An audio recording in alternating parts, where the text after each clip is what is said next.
Do you ever think it was possible for a $400 PC to be capable of 1440p gaming at max settings with very respectable frame rates? Well, it's possible, and this video is proof.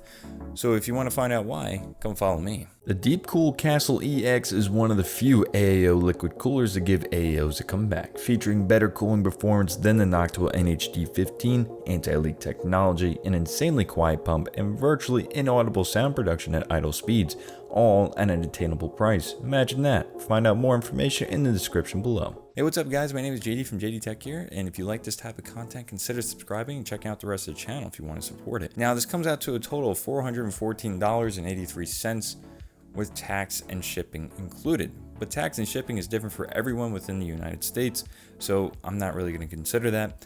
But the total price without taxes and shipping is $393. $394.68. So that's the final price without taxes and shipping. So the used market isn't for everyone, especially outside of the United States, but this mainly pertains to just eBay. This should be available to most people in most states around the United States, so hopefully this can be somewhat relatable to you. If it's not, then don't take this as a word of advice. Perhaps buying new parts is a better buy than used parts in your country or region. So the main powerhouse of this build is the EVGA GTX 980 Ti for $132.50, which is a really nice deal. Now you can get these for more expensive, obviously, but I wouldn't really pay anything over $175 to $190 considering the types of cards you can get these days on the used and the new market. So keep that in mind, keep yourself informed when you're making these types of purchases. So $132 was an offer that I offered and he counter offered, and we just agreed on $132.50. Now this is a bit of a deal and below what these normally go for, but don't be afraid to try to wager what kind of price you want to pay for certain cards within reason. And I think this is a perfectly fair deal and a good deal at that, but not completely out of reach. And to accompany that 980 Ti, which is going to be definitely capable of 1440p gaming, is an i5 3570, which runs at about 3.4 gigahertz. And no, this doesn't offer a solid upgrade path. But if you want a solid upgrade path, I would look at a couple other channels that have $400 used builds or new builds, considering what you can get at those prices. But if you want a solid upgrade path, in my opinion, you're going to need to be able to spend a little bit more money, at least to invest in a decent motherboard to put some beefy CPUs in there when you're ready to buy those sorts of things. Anyways, you could put a higher end CPU in this motherboard that we're going to accompany with this 3570, like a 4790K and the sorts of that. But regardless, a 3570 is highly optimized for pretty much any game and has a decent enough clock speed to run and match the performance of the 980 Ti and keep up with its performance at 1440p and 1080p settings. And the board to accompany with this 3570 is the Asus H61M. Now this motherboard isn't top of the line or anything, but the specs are nice enough just to have the CPU in there and house all your components and do it reliably. And that's all I really need from it. It's not super feature rich, but at $40, I really can't ask much more from that. You can obviously get much more expensive boards if you're into overclocking and you plan on getting something like a 4790K, but at that point you might as well go new because those parts are still expensive. So for $40, this is the sweet spot in my opinion. Next we have 16 gigs of Corsair Vengeance RAM, DDR3 of course, at 1333 megahertz. And this RAM is perfect. I mean, it's reliable, it's 16 gigs, you don't really need more than that for gaming. And yeah, it just does the job. And to cool the i5 3570, we have the Deepcool GAMX 400. Now this is a decent air cooler. Like I said, it does its job just like everything else is supposed to. It's not top of the line or anything, but Deepcool actually makes decently quiet fans that perform well even at the lower price tiers. And for storage, we're using the 120GB ADATA SSD. Now you can go used for SSDs, but they're not much cheaper than this one, so you might as well just get this one. So at $20, you really can't ask much more from it because it's going to house your operating system. It's going to have some large programs on there if you'd like. And for mass storage, we're using a 500GB Western Digital Blue drive. Now this is a decent drive and that's all you really need. It's still reliable even though it's used, and it comes from a reputable reseller. Now this comes in at about $10, and again, if you want more storage, you can definitely do that, but if you just need the bare minimum to put some games on it, I think 500 gigs is still a decent amount to put those games on there. Then housing everything together is the Sama S35BK ATX mid-tower case. Now this comes in at $36, and is a surprise to me. For $36, it offers a lot. You have a PSU shroud, you have a decent amount of space in the back for cable management, and there's decent airflow in the front. So it doesn't have a ton of compromises for the price that you're paying for it, because a lot of cases around this price point definitely sacrifice airflow for some fairly terrible cosmetic features, and also terrible room in the rear of the case for cable management. This doesn't compromise on either of those fronts.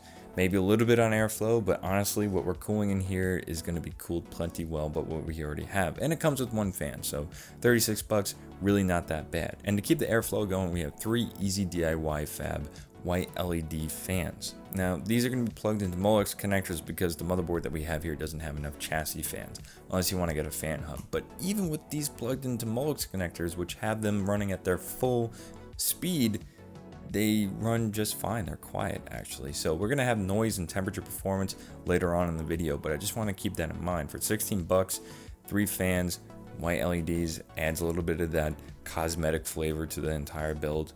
Honestly, not bad. With that all being said, let's get into the PC build montage and the benchmarks.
this applicable to you? I want to know.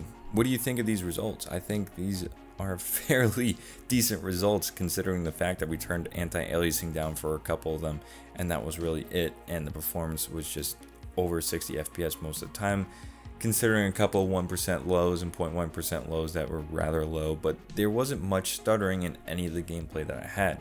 There's always a couple stutters no matter what you do with any combination of hardware. It feels good, the user experience is great, and not to mention it's not too loud at the same time. So we're really not cutting any corners here, and I think this is a very well-rounded PC. Thank you all for watching. Make sure to support me with buying some cool merch like this. You can see it, there's a little gear there. Alright, thank you all for watching. I'll see you guys in the next one.